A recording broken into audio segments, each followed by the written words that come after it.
Colpin, Hospital Corazón de Jesús, Alpura.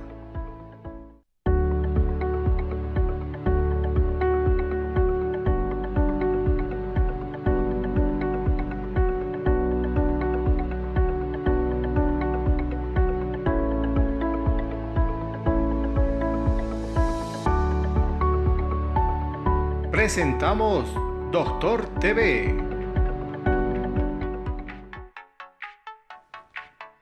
Muy buenas noches y bienvenidos a todos nuestros televidentes. Ya comienza su programa Doctor TV, programa 563 en este lunes 9 de julio por la Nueva Televisión Universitaria. Permítanme dar la cordial bienvenida a nuestra conductora, doctora Rosario Ruiz. Muy buenas noches y bienvenida. Buenas noches, Cristian. Buenas noches, queridos amigos. Como siempre, un gusto estar con ustedes una noche más para hablar de salud, de prevención, para que aprendamos a prevenir tanto nosotros como ustedes. Y vamos a hablar de un tema sumamente importante, algo que siempre le damos hincapié y lo venimos insistiendo, la prevención del cáncer de cuello uterino o de cérvix uterino. Eso justamente vamos a hablar el día de hoy. Sin embargo, no vamos a empezar sin antes hablar de las actividades que cotidianamente realiza el Colegio Médico de La Paz, como es la primera Jornada Nacional de Emergencias Otorrino-Oftalmológicas en el primer nivel de atención. Van a ver en sus pantallas el afiche de este evento, donde se pueden inscribir, Cristian, para acudir a esta jornada. Así es, doctora, los días en que se va a llevar a cabo es 18, 19 y 20 de julio. Tendremos los temas de ojo rojo, atención primaria, epistaxis, otitis media aguda, cuerpos extraños, crisis vertiginosa, conjuntivitis del recién nacido, glaucoma, ataque agudo, flemón y absceso periamigdalino, hipoacusia súbita, fracturas nasales, sinusitis aguda. ¿Dónde se va a llevar a cabo? En el auditorio número 1 del Colegio Médico Departamental de La Paz, de horas 18 a 21 horas, con un costo de 50 bolivianos, brindándole un certificado con valor curricular.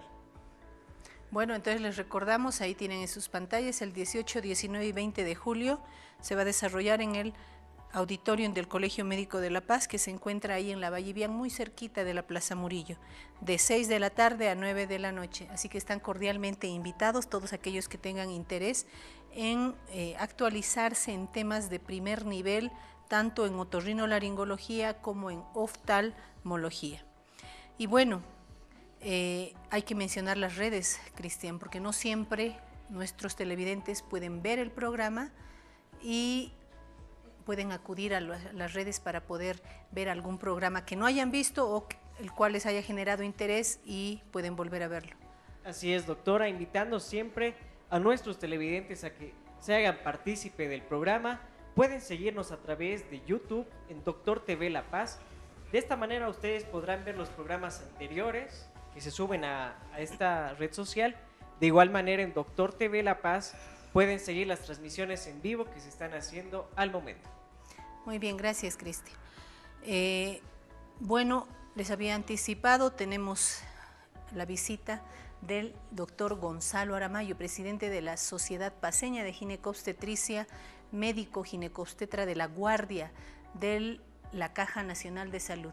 Doctor, un gusto tenerlo nuevamente aquí porque quedó pendiente hablar un temita muy importante. Un gusto tenerlo, doctor. Muy buenas noches. Muy buenas noches, Charito, distinguida teleaudiencia. Buenas noches, estoy aquí para aclarar dudas y conversar sobre el tema. Vamos a hablar de un tema sumamente importante. Le digo, continuamente lo venimos hablando porque definitivamente es importante que las mujeres comprendamos cuán grave es el cáncer de cuello uterino y lo simple que es prevenirlo o curarlo a tiempo. Entonces, de eso es lo que vamos a hablar hoy día. Primero habrá que aclarar, ¿qué es el cérvix uterino o cuello uterino, doctor Aramayo? Bien, el cuello uterino es una parte o es una porción del útero en sí, que se encuentra en contacto con el exterior y se encuentra en la vagina. Ese es el cuello uterino, es el lugar donde con mayor frecuencia se desarrolla el cáncer en la mujer, también conocido como el cáncer de la matriz.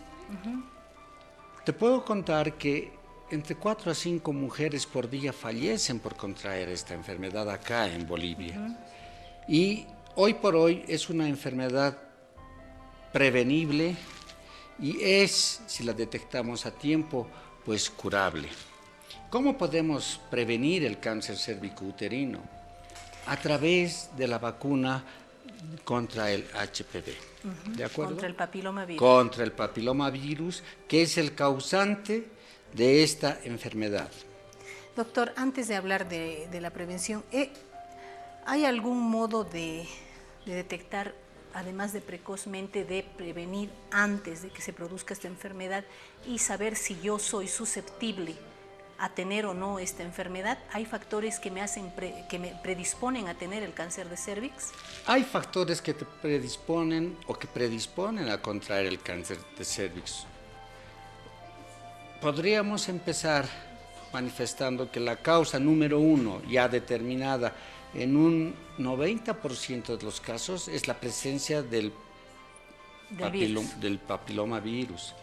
¿Cómo contraemos el papilomavirus? A través de tener relaciones sexuales con personas infectadas. Ese es, ya te digo, de los 100 cánceres que se presentan, 90 están causados por el papilomavirus. Después, hay otros factores que pueden asociarse con la presencia del cáncer de cuello uterino, cuáles son relaciones sexuales muy precoces, relaciones sexuales con diferentes parejas, la multiparidad, la desnutrición, el tabaquismo, son factores asociados que pueden en algún momento contribuir para que se desencadene un cáncer de la matriz. Doctor, ¿alguna manifestación tiene una mujer que sufre de este cáncer precozmente, o es que solamente las manifestaciones se presentan cuando este ya está muy avanzado? Lamentablemente, el cáncer no avisa. Cuando avisa, el cáncer, ¿y cómo lo avisa? A través de sangrado transvaginal, a través de dolor en el bajo vientre, de la pérdida de peso, ya es tarde. Ese cáncer ha invadido el organismo. ¿Cómo podemos prevenirlo? Ahora sí, podemos prevenirlo primero haciéndose o vacunando a la población, ¿no? Hay hoy por hoy el programa ampliado de inmunizaciones del gobierno o del Estado boliviano, pues ha incorporado la vacuna en niñas de 10 años, ¿verdad? La vacuna sí previene contra el cáncer. A todas las mujeres que se vacunan, no a todas las mujeres, al 90%. Lo que quiere decir que de 100 mujeres que se vacunan, 10 tendrían la posibilidad de contraer o de adquirir o de desarrollar el cáncer cervicouterino. A pesar de estar vacunada. A pesar de la vacuna.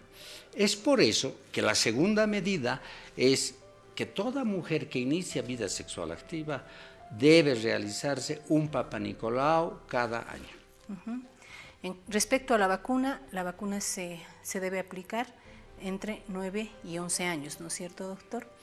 Entre 9 y 11 años. Si hablamos del Papa Nicolau, que es una prueba muy simple, usted nos va a explicar, ¿en qué edad deberían las mujeres, entre qué periodo de edades debería realizarse este estudio? ¿Hay edades específicas o es que tiene relación con el inicio de la actividad sexual? El Papa Nicolau debería realizarse toda mujer que inicia vida sexual y debería hacerlo una vez por año. ¿Hasta cuándo? Hasta que termine la vida sexual activa, incluso unos años después, porque el cáncer no aparece de la noche a la mañana. Las lesiones precancerosas que llegan a convertirse en cáncer tardan en desarrollar entre 5 a 10 años, dependiendo de la virulencia o de la agresividad, sobre todo del papilomavirus. Y además de las defensas con las que cuenta esa mujer. Exactamente. Porque si una mujer tiene defensas bajas, vamos a hablar después de ese tema, pues el virus se vuelve mucho más agresivo, doctor. Exactamente. Doctor, respecto al Papa Nicolau, ¿cuál es la ventaja? La vacuna, hemos dicho, se aplica en niñas jóvenes, felizmente ya la tenemos, la aplicamos a las niñas y nos ayuda a prevenir a largo plazo. Pero si hablamos de las mujeres mayores ahora, la mejor medida sería la detección a través del Papa Nicolau. ¿Cuál es la ventaja? ¿Cómo el Papa Nicolau nos ayuda a detectar precozmente el cáncer de cuello uterino? El Papa Nicolau es el Papa Nicolau es una prueba que se realiza y se toma con una espátula o con una paletita, si vale el término, pues una muestra del fluido del cérvix uterino y del fondo del saco de la vagina. ¿De acuerdo? Corresponde como a un examen ginecológico. Y esta muestra se la extiende en una laminilla de vidrio y se la manda al citólogo o al patólogo para que la estudie. Entonces, el encargado de leer es el patólogo que nos dice si existen o no existen células precancerosas o células monstruosas que van a ir de aquí a poco probablemente a convertirse en un cáncer. Estas mujeres así detectadas, pues tendrán que someterse a controles periódicos más frecuentes, a tratamientos dependiendo de la patología asociada que puede causar esa deformación de las células que nos anuncian que pueden ir a un cáncer. Lo que sí habrá que remarcar, y hay que comprender como mujeres, doctor, es que estas lesiones, cuando son iniciales, primero no generan molestias. Exacto. Segundo, al examen físico, al examen que los ginecólogos hacen de la región genital de la mujer, a simple vista no se ven. Es por eso que al hacer este estudio con esa paletita que usted menciona, doctor, se detectan al microscopio, viendo esas células malas al microscopio, porque ahí nos ha traído unas imágenes donde se ven unas lesiones realmente grandes que a simple vista se pueden ver. Si esas lesiones se ven a simple vista, ¿el pronóstico cuál es, doctor? El pronóstico es malo. Quiere decir que ya es un cáncer invasor que ha pasado, que se ha diseminado por todo el cuerpo. Entonces podemos sacar el cáncer, el tumor, la matriz, pero ese cáncer ya se ha sembrado en hígado, en pulmones, en huesos, etcétera, en el resto del organismo. Y hagamos lo que hagamos, pues la medida va a ser paliar, o sea, disminuir las molestias hasta que la mujer termina por fallecer. Cristian, tenemos que invitar a las damas a que nos llamen, por favor. Así es, nuestros televidentes ya pueden comunicarse a la línea telefónica 244-3413 con sus consultas respecto al tema. Doctor, ¿la curación para este tipo de cáncer existe? Si una mujer es detectada de cáncer de útero, ¿puede curarse? Dependiendo del grado de avance del cáncer. Nosotros llamamos, hay un cáncer que se llama in situ, es un cáncer que no ha invadido el organismo, entonces sí se lo puede curar. Pero aquellos cánceres que ya han invadido el organismo, las células cancerosas han migrado a otras partes del cuerpo, ya no se los puede curar. ¿El tratamiento cómo se hace? El tratamiento se hace extirpando la lesión precancerosa, si es que es precáncer, o el cáncer que está inicial, o después se hace una extirpación del útero, de los anexos o de las trompas, lo que se ve por conveniente en ese momento, y se hace una quimioterapia. Eso cuando es detectado precozmente. Si vemos nuevamente, repetimos, esas lesiones que hemos visto en la imagen, ¿está indicada la cirugía, doctor? No está ya no se opera. No se utiliza la cirugía. ¿Por qué ya no se opera? Porque ya no cura y entonces pues se puede, como te digo, ya toda medida que vayamos a hacer no ha de producir ningún bien en la mujer. Entonces, definitivamente, el Papa Nicolau tiene esa función, doctor. Tiene la función de detectar tempranamente. Ojo, el Papa Nicolau no previene, detecta tempranamente las lesiones precancerosas, ¿no? Que nos indican seleccionar a las personas que tienen un Papa Nicolau sospechoso para que se complementen con otras técnicas. Con otros procedimientos, ¿verdad? Cristian, hay una llamada. Praxis del dolor, unidad especializada en manejo y tratamiento del dolor, 243-1221. Tenemos en línea a la señora Amparo Rosado de la zona norte. Señora Amparo, buenas noches, bienvenida. Hola, buenas noches, Buenas doctora. noches. ¿Cuál es su consulta, señora Amparo? Yo le cuento que hace 3 años he tenido un problema. Me tenían que sacar la matriz porque tenía muchas hemorragias. Pero me cortaron, me abrieron en el momento para hacerme la cirugía y todo estaba plastronado. Entonces me volvieron a cerrar. Eso pasó en el hospital Arcoíris y me dijeron que tenía que tener tratamiento, pero no, la doctora no me dijo en cuánto tiempo tenía que volver y yo seguía teniendo hemorragias. Entonces me fui donde un doctor particular porque tenía hemorragias y él me dice que había que hacerme un legrado y que me vaya al Hospital de la Mujer. Me fui al Hospital de la Mujer y ahí me hicieron el legrado, me sacaron la otra vuelta el examen patológico para sacarme la muestra si tenía cáncer por los sangrados que tenía, y todo salió negativo, pero yo seguía teniendo sangrados y me ponían una hormona cada mes que era la, ¿qué se llama esta? Esa que para no tener niños, una inyección mensual, no me acuerdo su nombre. Me ponían y me calmaban los sangrados y me volvía a venir y todo ello, y todo el tiempo estaba así. Como ya no me podían sacar la matriz por esos sangrados, yo no sabía qué hacer. Pero hace 1 año y 4 meses yo tomaba un medicamento natural y gracias a Dios ya no me vienen los sangrados. Y me he hecho el Papá Nicolau el año pasado, ahora este año quiero hacerme de nuevo. Pero me han hecho asustar de que tenía un tumor. Y quiero saber si me va a volver a venir esos sangrados o ya paró definitivamente. Eso es lo que quisiera saber. Estoy muy asustada hasta ahora. ¿Qué edad tiene, señora Amparo? Yo tengo 58. ¿Y desde cuándo está teniendo este problema? Desde los 45 años tenía las hemorragias. ¿Qué podría Por eso es que he acudido, o sea, por eso he entrado a cirugía, pero lastimosamente no me pudieron sacar la matriz. Al doctor que nos oriente.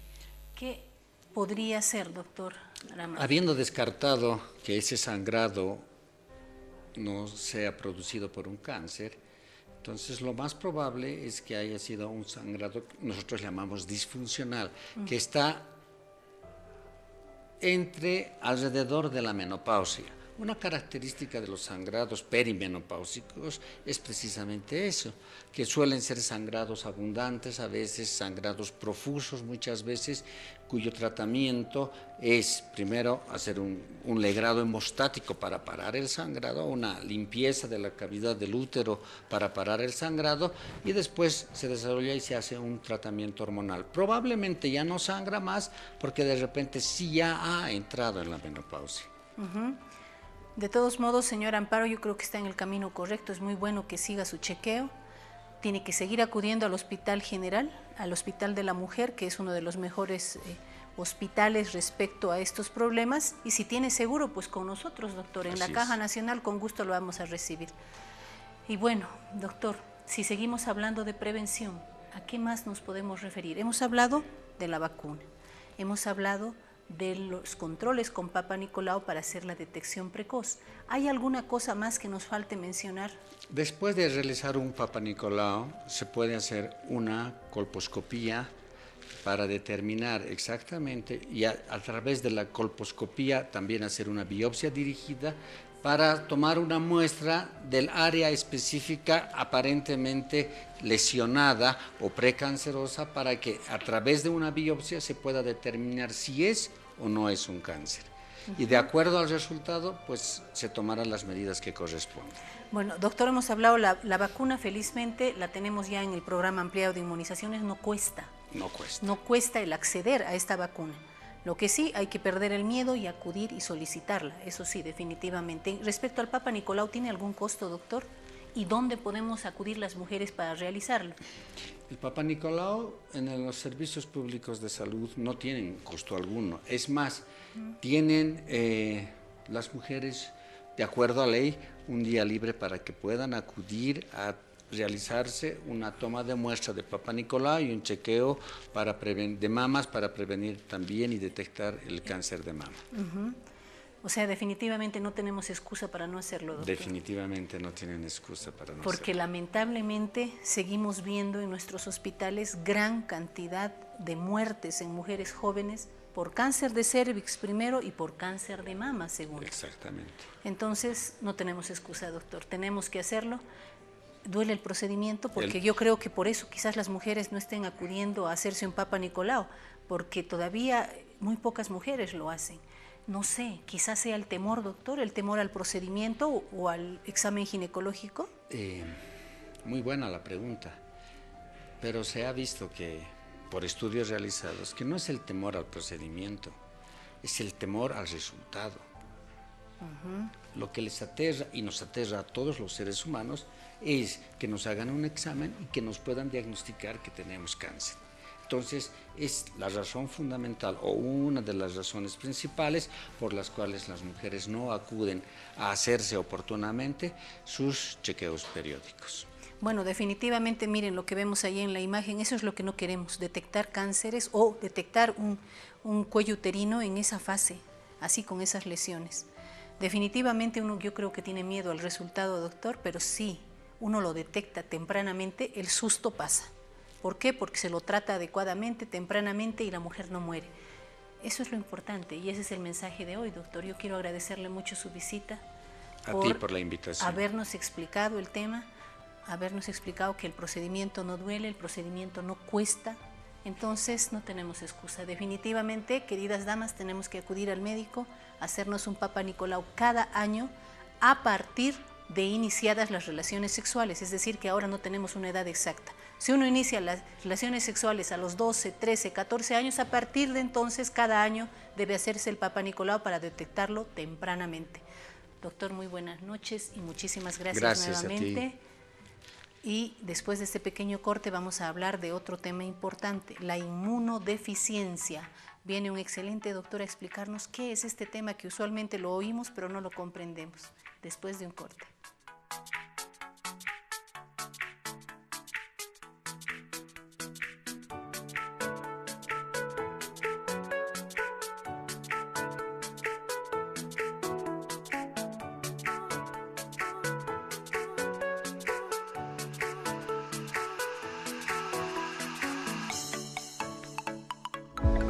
Ya vuelve Doctor TV.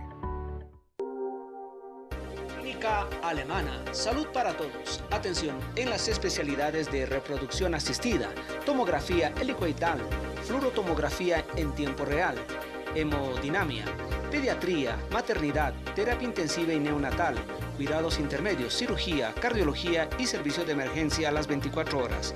En nuestras instalaciones con 3 tipos de internación individual, habitaciones regulares, semi-suite, suite status. Clínica Alemana, salud para todos.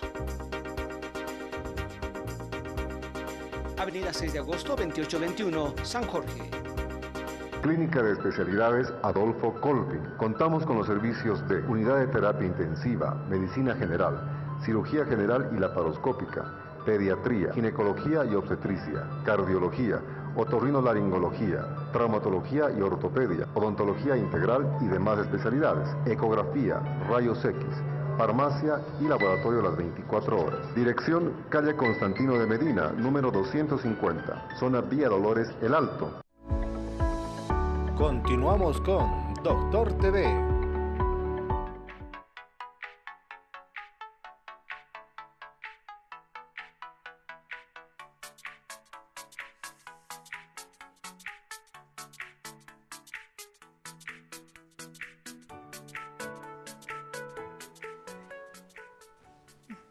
Bueno, volvemos para hablar del tema que les había anticipado. Vamos a hablar de lo que es inmunidad y lo que es inmunodeficiencia.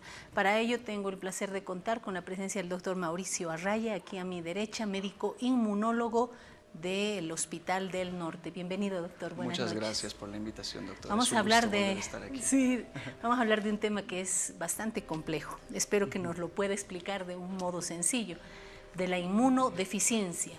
Y algo que tiene relación justo con el tema que estábamos hablando antes, ¿no es cierto? La inmunodeficiencia puede generar algunos cánceres. Pero para comprender esto, primero tendremos que hablar de qué cosa es la inmunidad. Al hablar de inmunidad, ¿a qué nos referimos, doctora Arraya? Bueno, algo que me parece que es bastante importante para poder entender el concepto de inmunodeficiencia es tratar de definir al sistema inmune de una forma bastante simple. Básicamente, nuestro sistema inmune es una barrera que está compuesta por células y moléculas que nos defienden frente a microorganismos externos. Entonces, como pueden ver en sus pantallas, hay 4 puntos que tenemos que tomar en cuenta, de tratar de definir qué es una inmunodeficiencia, cuáles son los signos de peligro, cuándo una persona debe acudir a la consulta, tomando en cuenta estos signos, y cuáles son los tratamientos actuales que disponemos.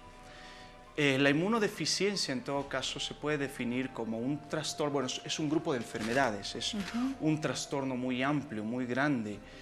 Son varias enfermedades, en este momento arriba de 150, que se caracterizan por la falla de una de estas células o una de estas moléculas. Y eso es súper importante, doctor, Claro que decirlo, sí. porque al hablar de inmunodeficiencia, de inmediato nosotros pensamos en el SIDA.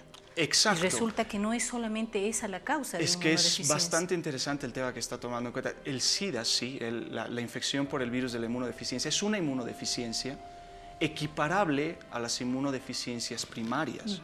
Existe una enfermedad que se denomina inmunodeficiencia combinada severa, es la forma más severa de deficiencia de nuestro sistema de defensa, y esta enfermedad es incompatible con la vida.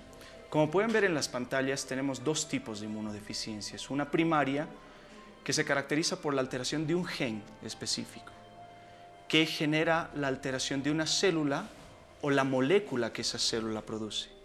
Pero por otro lado tenemos las inmunodeficiencias secundarias, que no están causadas por trastornos genéticos. Es más, como pueden ver ahí, la primera causa es el virus de la inmunodeficiencia. Obviamente la desnutrición, que es un tema muy importante, siempre está de mano con inmunodeficiencia. Y como pueden ver, diabetes mellitus, otra enfermedad bastante importante que genera inmunodeficiencia. Y lo que no estamos tomando en cuenta ahí en la gráfica, que también es una causa importante, son los tumores, sobre todo los linfomas, que generan una inmunodeficiencia importante. Entonces, evidentemente este grupo de trastornos obviamente tiene enfermedades que son muy severas, pero también tenemos enfermedades que son leves. Las enfermedades, por ejemplo, las primarias, que se caracterizan por alteración de un gen específico, siempre se manifiestan en la edad pediátrica. En los niños. En los niños, así es. Como decía previamente, tomaba el ejemplo anteriormente de esta inmunodeficiencia severa combinada.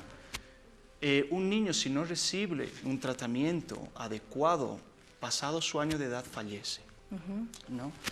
Un tema que me parece bastante importante que tomen en cuenta los televidentes son los signos. Ahí, como pueden ver en su pantalla, hay más de 10 signos, pero yo creo que lo que resume todo esto es lo siguiente: infecciones muy severas, Y número muy uno, frecuentes. y muy frecuentes. Ejemplo, una señora que tiene 60 años de edad y que tiene 5 neumonías al año, eso no es normal, ¿no? Una persona que tenga una neumonía, vamos, es tratable. Los niños, por ejemplo, doctor, que tienen frecuentemente infecciones respiratorias, Así es. ¿puede llamarnos la atención? Como veíamos previamente, dentro de los criterios, dentro de los niños ya es un poco más específico, porque en los niños se toman en cuenta, por ejemplo, 2 o más otitis, la presencia de 4 neumonías, de 2 a 4 episodios de neumonías, presencia de abscesos en órganos profundos o abscesos cutáneos. Absceso es la colección de pus. purulenta, ¿no? La colección es una infección que se localiza, pero vamos, Debajo de la piel. bien organizada, ¿no? Ya. Y por último, obviamente, la candidiasis de repetición en niños, ¿no? Son signos claros que de alguna forma nos denotan que nuestro sistema inmune no va bien. Es decir, el encontrar estas infecciones en la piel, estas colecciones de pus, las candidiasis, al referirse a candidiasis, Ahora, ¿cómo se manifiesta eso? Por ejemplo, en nuestra población femenina, en las mujeres a veces es frecuente encontrar candidiasis. Esto no tiene que asustarlas. Sí, cada vez más encontramos con la evidencia actual que sí hay algún factor deficiente en la inmunidad, en la candidiasis vulvovaginal recurrente, por ejemplo. Es decir, la eso infección es, por honguitos. Por hongos, así es. Pero esta deficiencia no es muy importante, no es una deficiencia que genere una enfermedad mortal. ¿Ya? Lo sabemos eso ahora cada vez. ¿Qué es lo que nos debe llamar la atención en cuanto a infecciones por hongos, por ejemplo? Por ejemplo, ¿Hongos cándida esofágica, por ejemplo, la cándida en el tracto digestivo son problemas importantes. Ya es una candidiasis importante. Y la invasión de cándida a nivel pulmonar. Esto nos indica que existe una población de linfocitos que llamamos CD4, son los colaboradores, son, por así decirlo, los generales de nuestro sistema inmune. Si estas células faltan, pues se presenta de esa forma la candidiasis. De todos y modos, otro tipo de infecciones, ¿no? Yo, como persona común y corriente, ¿puedo saber si esta es una infección por candidiasis? ¿Cómo ¿Cómo la veo? Porque si está en pulmón, en esófago, yo no me doy cuenta. Es difícil. Yo creo que los síntomas son los que guían ¿Y a la cuáles son persona. los síntomas? Por doctor? ejemplo, si hablamos de una infección, una candidiasis esofágica, estamos hablando de ardor retroesternal, ¿no? La odinofagia, es decir, el dolor tras tragar algún alimento, pero que esto es recurrente y ya el especialista por gastroenterología ha descartado otras causas. Es más, el gastroenterólogo usualmente haciendo la endoscopía puede sacar una muestra, se ven las lesiones específicas de la candidiasis y se lo cultiva. Se puede cultivar esa lesión y obviamente determinar si es cándida o no. Pero obviamente los perfiles de infecciones son muy amplios. Y lo que comentaba previamente, yo creo lo que más va a guiar a las personas en este momento a poder sacar la conclusión de que existe o no una inmunodeficiencia es lo que habíamos dicho, estos 3 signos. La infección muy severa, que requiere sí o sí el ingreso a un ámbito hospitalario. Perdón, doctor, vamos a Dígame. hablar ahorita de los síntomas. Hay una llamada, Cristian. Doctor, les vamos a atender en línea. Ya, podemos invitar a las personas a que nos llamen, Cristian, Así es, por doctora. favor. Nuestros televidentes ya pueden comunicarse a la línea 244-3413 para que nuestro especialista pueda hacer las respuestas correspondientes. Gracias, Cristian.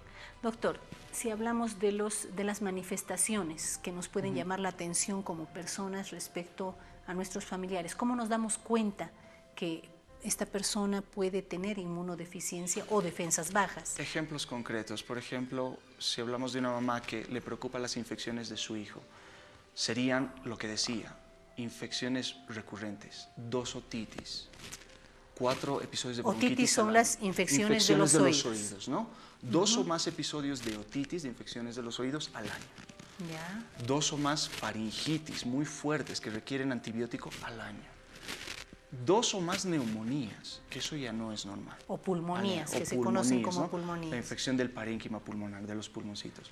Las bronquiectasias, las personas que están tosiendo de forma crónica, a veces que se los confunde con EPOC, pero que tienen los bronquios muy dilatados, eso también puede orientar a una inmunodeficiencia, ¿no? Sobre todo las infecciones respiratorias recurrentes y las gastrointestinales, perdón. Estas diarreas difíciles de tratar, en las cuales se ha diagnosticado un trastorno de mala absorción, ¿no? Que se encuentra siempre un factor infeccioso de por medio, que requiere que estas personas que están siempre con antibiótico-terapia se curan de una infección y vuelven a caer en la infección, ¿no? Doctor, hay personas que se preocupan y acuden a la consulta cuando hay niños o ellos mismos, siendo adultos jóvenes, presentan más de 2 o 3 cuadros gripales en un año. Ellos se preocupan porque creen que las defensas están bajas. En este caso, ¿se puede sospechar de este problema? Con respecto a la infección por virus de la influenza, no. Sabemos que el perfil de infección que tiene este virus es el que se presenta, de 3 o 4 infecciones. Pero si esta infección está acompañada de otros síntomas que había citado previamente, sí que hay que pensar. O sea, si la Por gripe ejemplo, se asocia a qué síntomas se vuelve alarmante. Por ejemplo, tos que requiere antibiótico-terapia prolongada, que una vez que se le da el antibiótico pasan los días en los cuales se ha tratado y vuelve la infección, pues eso es algo, no es normal, ¿no? Un curso de antibiótico-terapia, por ejemplo, obviamente este es un virus, ¿no? Pero a veces suele haber sobreinfecciones con bacterias. Supongamos que tratamos esa sobreinfección. Obviamente tiene que desaparecer el cuadro infeccioso, pero si no lo hace, ese es un síntoma. Como decía previamente, 3 cositas que tienen que recordar los televidentes. Sus infecciones muy severas, que requieren ingreso, infecciones frecuentes, 3 o más al año, eso es lo único que quiero que recuerden. Y la necesidad de utilizar antibióticos de forma muy frecuente. Que una persona está 3, 4 veces al año utilizando antibióticos, eso no es normal. Entonces, con que los televidentes tomen en cuenta estos 3 datos, ya nos va a orientar a hacer un diagnóstico más concreto, ¿no? Tratar de guiar un poquito cuál es el tipo de deficiencia, porque, como decía previamente, son 150 enfermedades y cada una tiene un grupo de células y moléculas que están alteradas. Entonces, eso también tiene su trabajo diagnóstico, conlleva un trabajo diagnóstico importante. Un problema o hay problemas frecuentes de defensas bajas o de inmunodeficiencia en los pacientes diabéticos, doctor. Así es. ¿No es cierto? ¿Y cómo se manifiestan en ellos las deficiencias? ¿Del mismo modo? No es esa la forma de la manifestación de esta inmunodeficiencia. Todavía no estamos seguros cuál es el componente en concreto. Hay varios estudios que nos dan a conocer ciertos factores del sistema inmune que están alterados, pero una de las guías es, por ejemplo, en pie diabético, la falta de la cicatrización, o la alteración de la cicatrización, ya es una guía de que hay una inmunodeficiencia de por medio. Lo ideal sería ser objetivo, es que una persona un especialista, ya sea un reumatólogo, alguien en medicina interna, un hematólogo, que pueda solicitar un estudio inmunológico y con eso ya el inmunólogo pueda determinar si existe o no una deficiencia, pues yo creo que ese es el paso más importante. Tratar de objetivar cuál de esas células o moléculas están alteradas, ¿no? Ahora, otro factor en diabetes, por ejemplo, las bronquitis, ¿no? No conocemos todavía cuál es la célula involucrada, pero está ahí. O las candidiasis, lo que o usted las ha dicho. candidiasis, La evidentemente. es muy frecuente en mujer El perfil diabética. de infecciones en diabetes mellitus es bastante amplio, ¿no? Las infecciones de tracto urinario recurrentes, Exacto, que se dan ese es también en muy diabetes frecuente. mellitus, ¿no? Entonces, hay perfiles. Lo bonito sería tratar de encontrar, como inmunología todavía está abriendo un poco su campo con respecto a las pruebas complementarias, que si bien tenemos un protocolo, es un poco difícil entrar a hablar de este grupo de células y moléculas en este ámbito, ¿no? Y tratar de hacer la pesquisa en ese ámbito. Pero sí, es algo bastante interesante que todo paciente diabético tiene que tomarlo en cuenta. El diabético, esto me gusta, fue buena su pregunta, doctora, porque el diabético sí tiene cierto grado de inmunodeficiencia, eso sí lo sabemos. O sea, no es solamente el valor de azúcar en sangre alto. Así es, así es. O sea, no es solamente conlleva esa la causa. más problemas. Este aumento del azúcar ya de por sí genera, hay una población de células que se denominan macrófagos, que se encargan de agarrar a los bichos externos, a los microorganismos, y destruirlos. Pues sabemos que en la diabetes mellitus estas células están alteradas.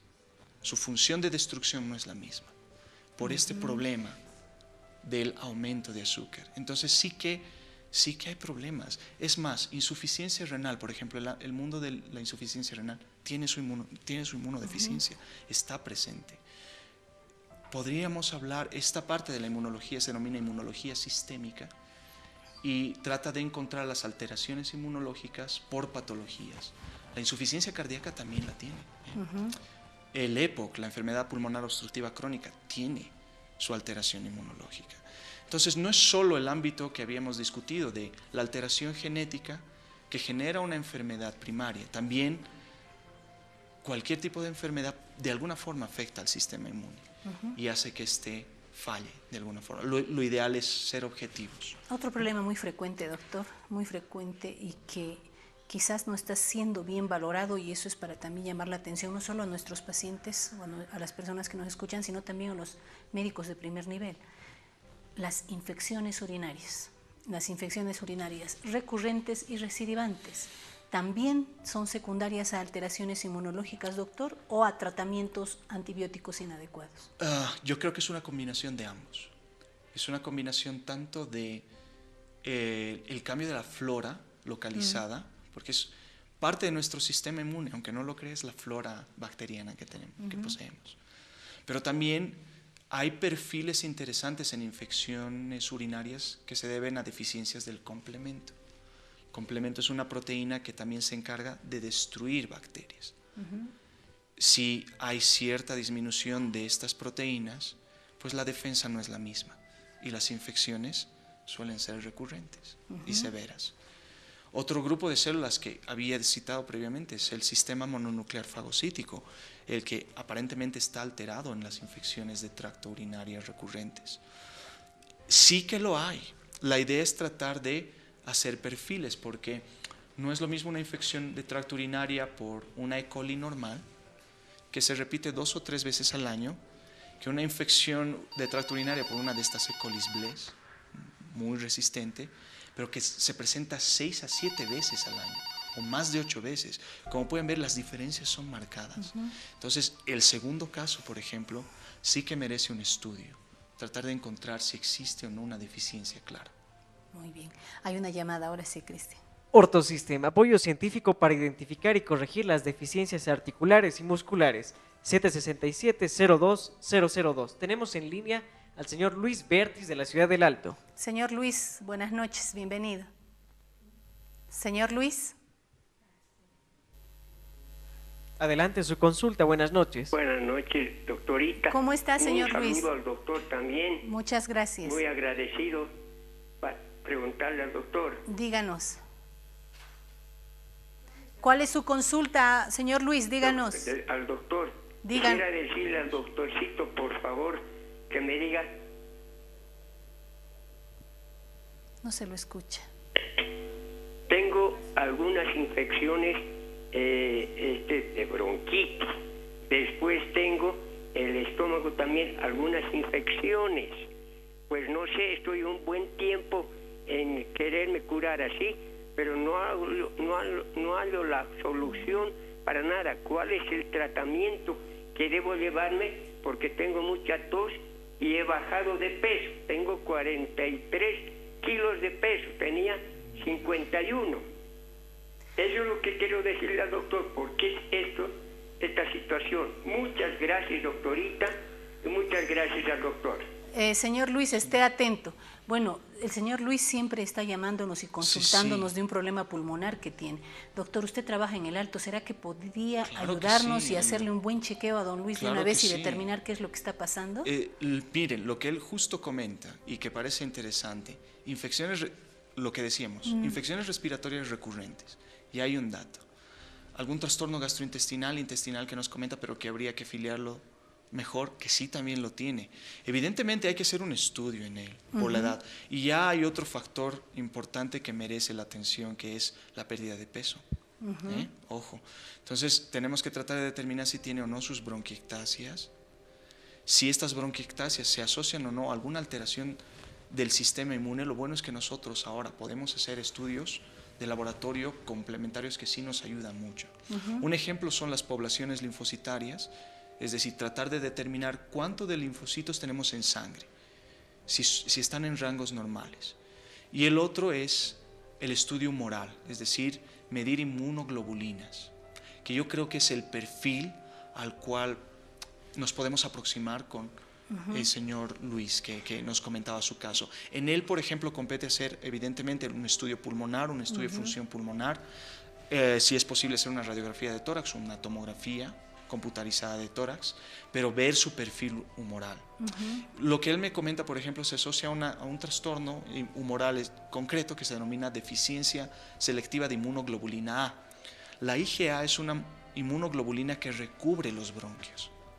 Cuando nos falta esta inmunoglobulina, pues tenemos infecciones respiratorias muy frecuentes.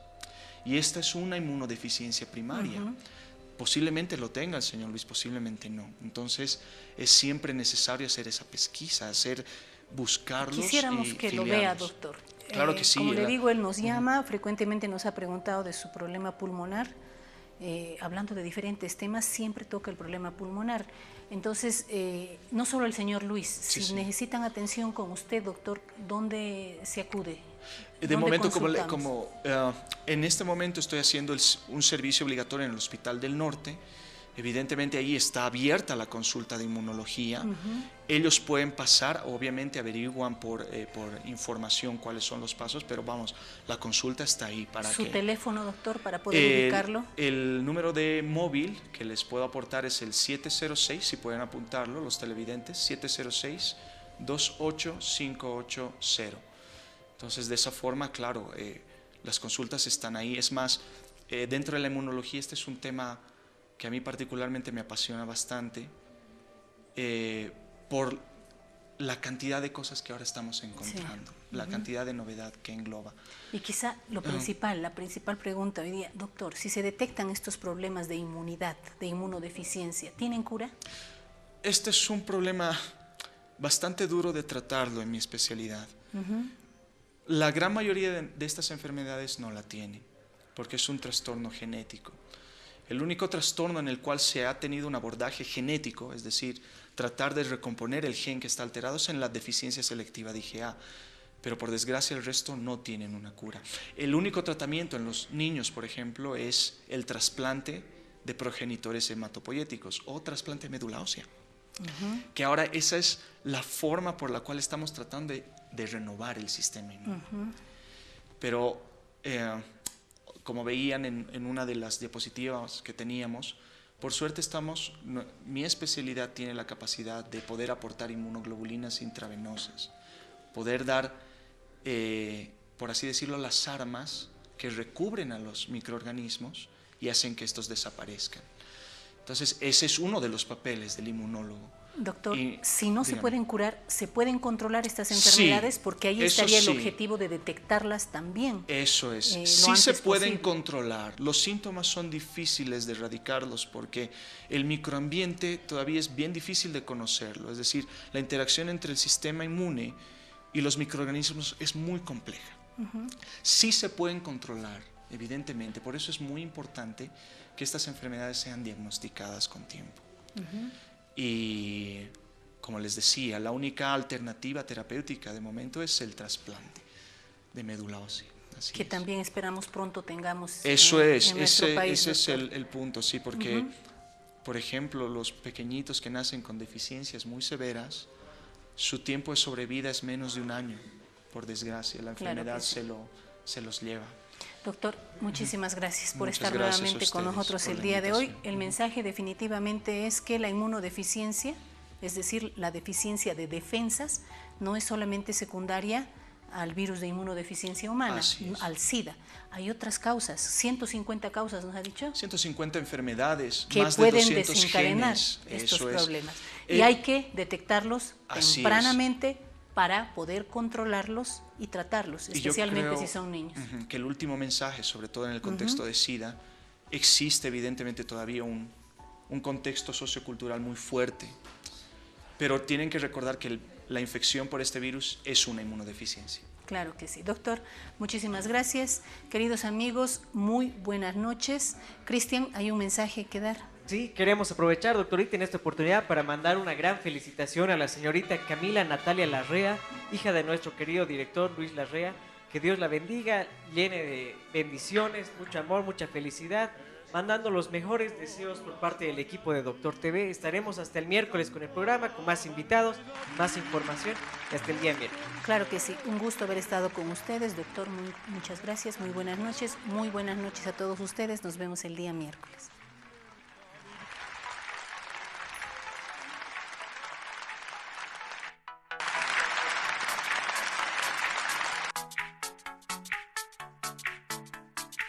Especialidades Adolfo Kolping, Hospital Corazón de Jesús, Alpura.